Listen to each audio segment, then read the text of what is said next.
Assalamualaikum warahmatullahi wabarakatuh. Saya Aziza Aisyah dan di sini saya akan menjelaskan mengenai pengantar ilmu hukum. Langsung saja saya akan menjelaskan apa itu hukum. Hukum adalah peraturan yang berupa norma dan sanksi yang dibuat dengan tujuan untuk mengatur tingkah laku manusia, menjaga ketertiban, keadilan, serta mencegah terjadinya kekacauan. Manusia pada prinsipnya semenjak dalam kandungan ibunya telah dianggap sebagai subjek hukum, sedangkan objeknya terdapat benda-benda ekonomi dan juga gedung. Contohnya, ketika saudari Dika ingin menjual rumah dan saya membelinya. Di sini saya dan Dika berlaku sebagai subjek, sedangkan rumah merupakan objeknya. Langsung saja saya akan menjelaskan apa itu hukum. Hukum adalah peraturan yang berupa norma dan sanksi yang dibuat dengan tujuan untuk mengatur tingkah laku manusia, menjaga ketertiban, keadilan, serta mencegah terjadinya kekacauan. Manusia pada prinsipnya semenjak dalam kandungan ibunya telah dianggap sebagai subjek hukum, sedangkan objeknya terdapat benda-benda ekonomi dan juga gedung. Contohnya, ketika saudari Dika ingin menjual rumah dan saya membelinya. Di sini saya dan Dika berlaku sebagai subjek, sedangkan rumah merupakan objeknya.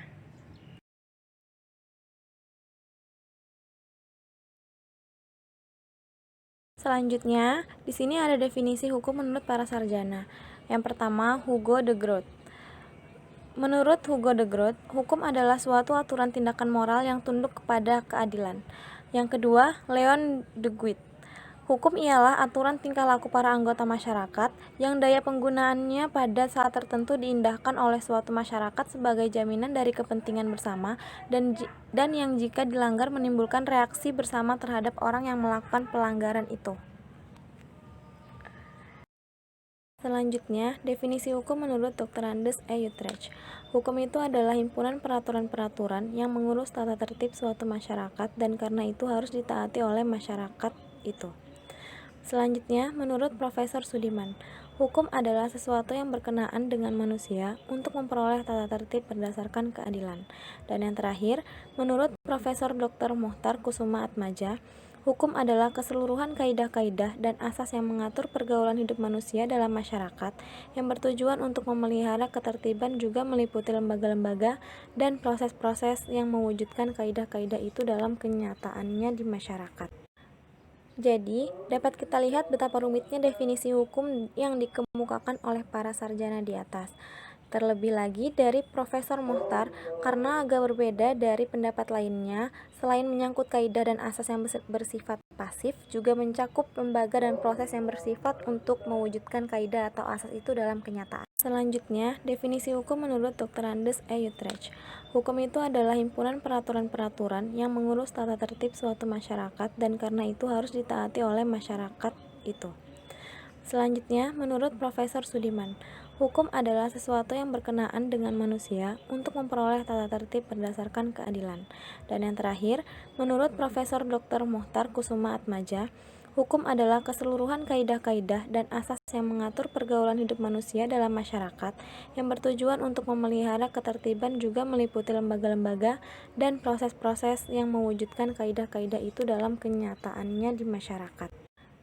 Jadi, dapat kita lihat betapa rumitnya definisi hukum yang dikemukakan oleh para sarjana di atas. Terlebih lagi dari Profesor Mohtar, karena agak berbeda dari pendapat lainnya, selain menyangkut kaidah dan asas yang bersifat pasif, juga mencakup lembaga dan proses yang bersifat untuk mewujudkan kaidah atau asas itu dalam kenyataan. Selanjutnya, asal mula hukum. Hukum berawal dari manusia, makhluk sosial atau zon politikon, yang selanjutnya berkehidupan bermasyarakat, yang menimbulkan kepentingan-kepentingan dari masyarakat itu, sehingga muncul pertikaian atau perpecahan, dan adanya norma atau kaidah hukum. Selanjutnya, pembidangan ilmu hukum. Yang pertama, hukum publik, yaitu hukum yang mengatur hubungan antara negara dengan warga negara dengan menitikberatkan kepada kepentingan umum. Contohnya, hukum pajak. Yang kedua, hukum private, yaitu hukum yang mengatur hubungan antara orang yang sah dengan orang yang lainnya dengan menitikberatkan kepada kepentingan perorangan. Contohnya, hukum perdata dan hukum dagang. Dan yang terakhir, ada gabungan private dan publik. Contohnya, hukum ketenaga kerjaan. Selanjutnya ada sifat dan ciri-ciri hukum. Sifat hukum ada dua, yaitu memaksa dan mengatur. Memaksa di sini bermaksud hukum mempunyai kemampuan dan kewenangan memaksa warga masyarakat untuk mematuhi setiap aturan yang dibuat. Sedangkan mengatur, yaitu membuat berbagai peraturan, baik itu peraturan dalam bentuk karangan maupun perintah yang akan mengatur segala tingkah laku manusia. Selanjutnya, ciri-ciri hukum yaitu adanya perintah dan larangan, serta perintah atau larangan tersebut harus dipatuhi oleh semua orang.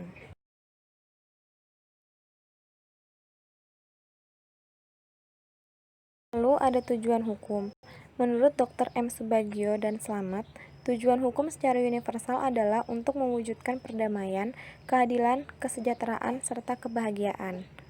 Nah, pendapat para sarjana ini memberi kesan bahwa hukum itu seolah-olah hanya berada di belakang mengikuti perubahan. Misalnya, untuk ketertiban lalu lintas, terlebih dahulu harus ada lalu lintasnya dan barulah hukum datang untuk mengaturnya. Selanjutnya, sumber hukum.